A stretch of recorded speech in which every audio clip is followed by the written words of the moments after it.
আবাস প্রকল্পের অর্থ বরাদ্দ করলেও উপভোক্তাদের অ্যাকাউন্টে তা পাঠানোর আগেই ফের একবার যাচাইয়ের সিদ্ধান্ত নিল রাজ্য সরকার। প্রশাসনিক সূত্রের দাবি, এই কারণেই সকলকে একেবারে টাকা পাঠানো হচ্ছে না, বরং তা যাচ্ছে দফায় দফায়। এছাড়াও যাচাইয়ের পরও অযোগ্য কারো হাতে টাকা কোনোভাবে পৌঁছে গেলে সঙ্গে সঙ্গেই তা ফেরানোর নির্দেশ মৌখিকভাবে জেলার কর্তাদের দেওয়া হয়েছে। তো আপনারা ইতিমধ্যে দেখতে পাচ্ছেন, যদি কোনো অযোগ্য উপভোক্তার ব্যাংকের অ্যাকাউন্টে টাকা ঢুকে যায়, তাহলে সঙ্গে সঙ্গে সেই টাকা ফেরানোর নির্দেশও কিন্তু জেলা শাসকদের মৌখিকভাবে দিয়েছেন।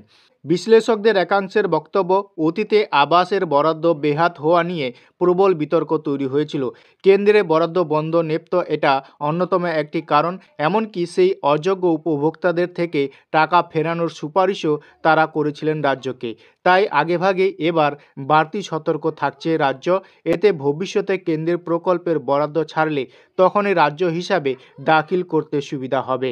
17ই ডিসেম্বর থেকে উপভোক্তাদের ব্যাংকের অ্যাকাউন্টে সরাসরি আবাসের টাকা পাঠানোর কাজ শুরু করেছে রাজ্য সরকার। এই দফায় আবাসের মূল উপভোক্তারা রয়েছেন 11 লক্ষ, আর 1 লক্ষ মানুষকে এই বরাদ্দ দেওয়া হচ্ছে যাদের বাড়ির প্রাকৃতিক কোনো বিপর্যয়ের ক্ষতিগ্রস্ত হয়েছে। আপনারা এখানে দেখতে পাচ্ছেন, 17ই ডিসেম্বর থেকে উপভোক্তাদের ব্যাংকের অ্যাকাউন্টে টাকা ঢোকা শুরু করেছে 12 লক্ষ, এবং 1 লক্ষ এমন উপভোক্তা রয়েছেন যাদের বাড়ি প্রাকৃতিক দুর্যোগের ক্ষতিগ্রস্ত হচ্ছে।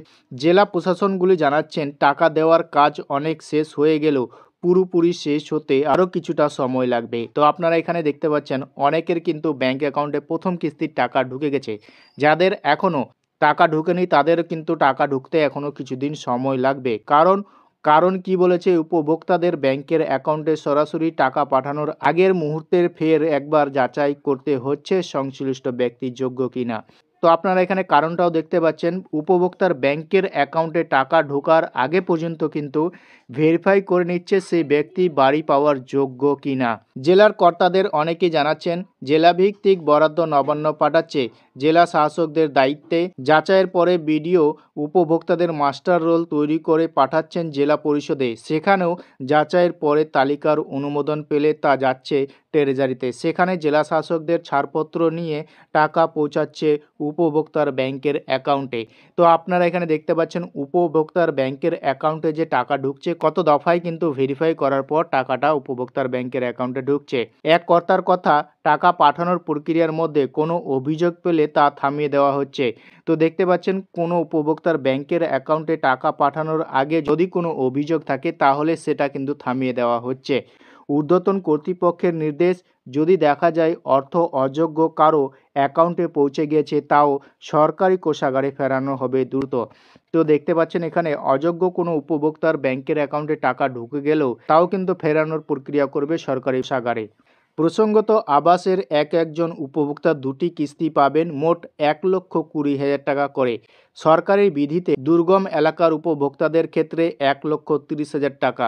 তো দেখতে পাচ্ছেন, এখানে কিছু কিছু এলাকার উপভোক্তারা কিন্তু 1,30,000 টাকা পাবেন। অর্থাৎ 12 লক্ষ উপভোক্তাকে প্রথম কিস্তির 60,000 টাকা করে দিচ্ছে নবান্ন। সেই সূত্রে দফায় প্রায় 7200 কোটি টাকা জেলাগুলির মধ্যে ভাগ করে দিয়েছে তারা। তো দেখতে পাচ্ছেন, এখানে প্রথম কিস্তির কিন্তু উপভোক্তাদের 60,000 টাকা ব্যাংক অ্যাকাউন্টে ঢুকে গেছে। কিছু উপভোক্তার এখনও দেরি হচ্ছে। প্রশাসনের পর্যবেক্ষকদের একাংশে মনে করিয়ে দিচ্ছে, 2021 সালে নভেম্বরে হওয়া একটি প্রশাসনিক বৈঠকে মুখ্যমন্ত্রী মমতা বন্দ্যোপাধ্যায় প্রশাসনিক কর্তাদের সতর্ক করে বলেছিলেন, যার প্রয়োজন রয়েছে কেবলমাত্র সেই বাড়ি পাবেন। যার 4তলা বাড়ি রয়েছে সেই বাংলার বাড়ি পেয়ে গেল, আর যার কিছু নেই সে পেল না, এটা চলবে না। তারপরে 2022 সালের নভেম্বরে 11 লক্ষ উপভোক্তা সম্বলিত রাজ্যের তালিকায় অনুমোদন দিল। বরাদ্দ ছাড়েনি কেন্দ্র। অভিযোগ উঠেছিল বহু যোগ্য উপভোক্তা বঞ্চিত হয়েছে। তারপর থেকে রাজ্যে ঘন ঘন ঘুরে গিয়েছে অনেকগুলি কেন্দ্রীয় ও পর্যবেক্ষক দল। অযোগ্যদের থেকে টাকা ফেরানোর সহ বহু সংশোধনের সুপারিশ করেছিলেন তারা। সেই সময় রাজ্যের সরকারের তথ্য সহ লিখিতভাবে কেন্দ্রের জানিয়েছিলেন, সব সংশোধনমূলক পদক্ষেপ করা হয়েছে। ভবিষ্যতে এই ব্যাপারে সতর্ক নজর থাকবে রাজ্যের। তো ইতিমধ্যেই আপনারা দেখতে পাচ্ছেন, কেন্দ্র কিন্তু যে 11 লক্ষ উপভোক্তার বাড়ি তৈরির টাকা দেওয়ার কথা ছিল, সেই টাকা কিন্তু দেয়নি। বিভিন্ন অভিযোগ উঠেছিল যে বহু অযোগ্য উপভোক্তা বঞ্চিত হয়েছে। তারপর থেকে ঘন ঘন রাজ্যে এসে ঘুরে গিয়েছে অনেক কেন্দ্রীয় ও পর্যবেক্ষক দল। অযোগ্যরা টাকা ফেরানোর বহু সংশোধনীয় সুপারিশ করেছিলেন তারা। তো ইতিমধ্যেই দেখতে পাচ্ছেন এই নিয়ে কিন্তু আরও সতর্ক হচ্ছে রাজ্য। আবাসের বরাদ্দ রাজ্য নিজে ছাড়ল। বরাদ্দ চালুর আশায় কেন্দ্রীয় গ্রামোন্নয়ন শিবরাজ সিং চৌহানের সঙ্গে বৈঠকের অপেক্ষায় রয়েছে রাজ্য।